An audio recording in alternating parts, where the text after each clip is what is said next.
Have you ever thought, what if everything you have been taught about selling, like being pushy, aggressive, always closing, is not correct? The fact is, world's top salespeople don't use brute force. They understand the inner workings of the lock and use a hidden playbook of psychological triggers to ethically guide customer behavior. Fact is, today's customers are skeptical. They can spot an old school sales tactic from a mile away. They don't respond to the sales tactics. They respond to emotions and hidden biases that drive the majority of our purchasing decisions. In this video, I'm going to reveal 15 of these triggers you can use to immediately boost your sales and build real brand loyalty. This isn't about manipulation. It is about understanding the human brain and aligning your message with how we are all wired. It is how you guide customers towards choices they feel confident about. But before we move further, I will highly recommend you to subscribe to our channel for insightful content on business strategies so you don't miss out on our future videos. Let us now start with the one psychological trigger that most people get wrong. Trigger number one, the halo effect. First up in the list of psychological triggers is the halo effect. It is that quirk in our brains where we let one great ride color our entire perception of a brand. It is like a lead actor in a movie. If he gives an Oscar worthy performance in the first scene, you are more likely to enjoy the rest of the film. If you, as a business owner, absolutely nail the first impression, customers will forgive minor flaws and assume everything else you offer is top notch. Think about Apple. Their sleek product design creates a halo of quality before you even turn the device on. For you, this means investing in polished visuals, a professional website, and a confident opening to every conversation. That halo makes the rest of the sale infinitely easier. Psychological trigger number two, the serial position effect. Next is the serial position effect. Think of your pitch like a hamburger. Our brains have a funny habit. We remember the top bun and the bottom bun the best. Everything in the middle just gets hazy. You could have a dozen amazing features, but your customers will only remember your opener and your closing. That is why you have to start your pitch with your single most powerful benefit and end the conversation by restating that same benefit. Frame your pitch between those 2 points, and your core message will stick. Trigger number three, the recency effect. This leads right into trick number three, that is the recency effect.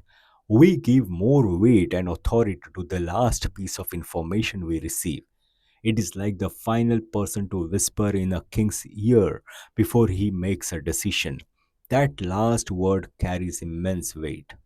This is why a final compelling testimonial can be the last nudge a customer needs. In a crowded marketplace, retargeting ads or timely follow up emails work so well because they keep your solution at the front of the customer's mind, pushing your competitors' messages into the background. Trigger number four is the mere exposure effect. It is a masterclass in subtlety. It is like hearing a new song on the radio. The first time, you might ignore it. The fifth time, you are humming along. By the 10th time, you actively like it. The more we see something, the more familiar it becomes and the more we trust it. Why does Coca Cola advertise so constantly? It is to maintain that top of the mind familiarity. So, for your business, this means showing up consistently. Turn videos into blog post into social media updates. This repetition builds a subconscious preference, so when a customer is finally ready to buy, you are the first one they think of. Psychological trigger number five is loss aversion. It is one of the most powerful motivators in psychology. The fear of losing something is a much stronger driver than the desire to gain something of equal value. Imagine you have $50 in your hand. The pain of someone taking away that $50 is far stronger than the joy of finding a different $50 on the street. This is the engine being FOMO, that is fear of missing out. Phrases like limited stock or 24-hour flash sale create an urgent need to act now to avoid the pain of missing out. So frame your offers not just around what people gain, but what they stand to lose if they wait. Psychological trigger number 6 is the compromise effect. When you give people three options, a low, middle, and a higher tier, most will naturally drift towards the middle. It is the Goldilocks principle.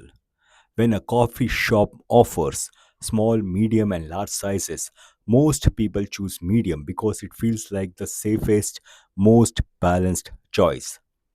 SaaS, that is software as a service companies, are masters of this. They will offer a basic plan, a premium plan, and right in the middle, a pro plan, often labeled as most popular. The goal is to position your target product as the obvious middle ground. Psychological trigger number 7 is called anchoring. It is like dropping an anchor from a boat. Wherever that first anchor lands, the boat can only drift so far. The very first piece of information we get, especially a number, heavily influences every judgment that follows. So when you see a product priced at, oh, it was $100 before, now it is $50. The $100 is an anchor that makes the $50 price look like a steal. You can use this by presenting a high priced premium option first. Even if the client rejects it, that initial anchor makes your other packages seem far more reasonable. Well, we are about halfway through. If you are already getting ideas for how this can transform your sales approach in your business, do me a quick favor and hit that subscribe button. We still have 8 more powerful triggers to go, and you won't want to miss them, right? Well, let's continue now with psychological trigger number 8, which is of choice overload.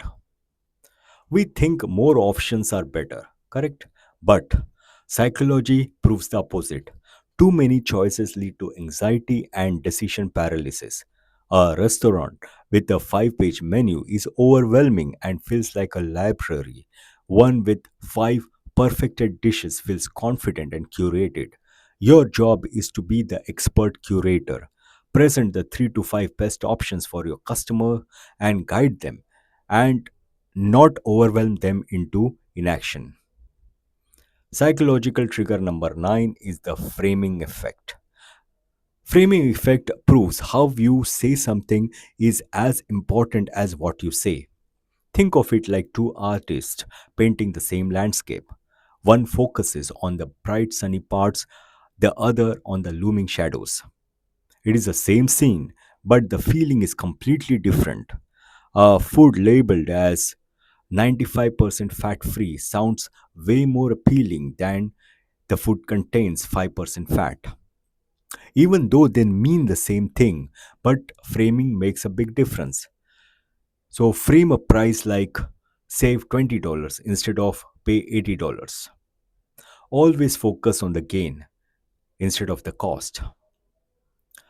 Coming in at number 10 is the wonderfully magnificent psychological trigger called as human IKEA effect. We place a much higher value on things we help create. It is the same reason a hand built model car feels more valuable than one bought pre assembled. That is why customization is so powerful tool. Letting customers personalize a product, like with custom sneakers or involving them in a development through feedback, creates a deep sense of ownership before they have even spent a dime. Psychological trigger number 11 is called Pygmalion effect. This is the idea that people tend to live up to the expectations placed on them, like an athlete rising to the occasion for a coach who believes in him. When you believe in your customers' potential and frame your product as a tool for high achievers, you subconsciously empower them. Instead of saying, "Here is what our course offers," try saying, "We created this program for people ready to hit the next level." This ignites their ambition and makes your product the key to their success. Psychological trigger number 12 is the confirmation bias. Our brain is like a magnet in a sandbox, and it only pulls out the information that it is attracted to, the stuff that already matches what we believe in. You can align with this by deeply understanding your audience's values. If you are selling to eco conscious consumers, your marketing should be filled with stories about sustainability. After a purchase, send a follow up email with testimonials from similar customers to reinforce their smart choice and make them feel great about their decision. Psychological trigger number 13 is called the zero risk bias. This is like offering someone a safety net before they walk a tightrope. They might be able to cross without it, but knowing that the net is there removes all fear of falling. People are drawn to certainty and will often choose a guaranteed self option. This is why a 30-day money back guarantee are so increasingly effective. They completely remove the risk, highlighting social proof like join over 1 million satisfied users works the same way. It signals that the purchase is safe and a validated choice. Psychological trigger number 14 is the bandwagon effect. It is like seeing a long line outside a restaurant. You immediately assume that the food there must be amazing, even if you have never heard the place before. Fact is, we are all social creatures who look upon others to figure out how to behave. When a website says 10,000 people joined this month, it creates a powerful urge to not get left behind. Use testimonials, user accounts, and most popular tags to show that everyone else is already on board. Finally, number 15 is the ultimate meta trigger called as the blind spot bias. It is like looking in a mirror. We can easily spot a smudge on someone else's face, but we have a hard time seeing the one on our own nose. We are all susceptible to cognitive biases, but we think we are less biased than everyone else.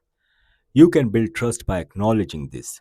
A phrase like, "It is easy to overthink this, but here is the simple framework smart investors use."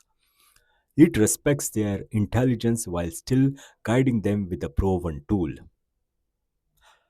So, to conclude, there you have it, 15 psychological triggers that drive sales without you having to be pushy. As you can see, modern selling isn't about forcing a product on someone. It is about understanding human psychology, building trust, and moving away from aggressive tactics to strategic approach. It is about becoming a consultant who provide clarity and solution. The real power here lies in applying these tools ethically. They work because they align with how our brains are naturally wired. By framing your offer to reduce fear, building trust, and simplify decisions, you are not just selling, you are serving the customer. You are guiding them to a solution that genuinely helps them. Now, you have the ultimate playbook for selling your products and services. This brings us to the end of this video. And if you have found these insights valuable, do not forget to like, subscribe, and hit the bell icon for more such thought provoking ideas. And I will see you in the next video here on Business Strategist, where we turn ideas into impact.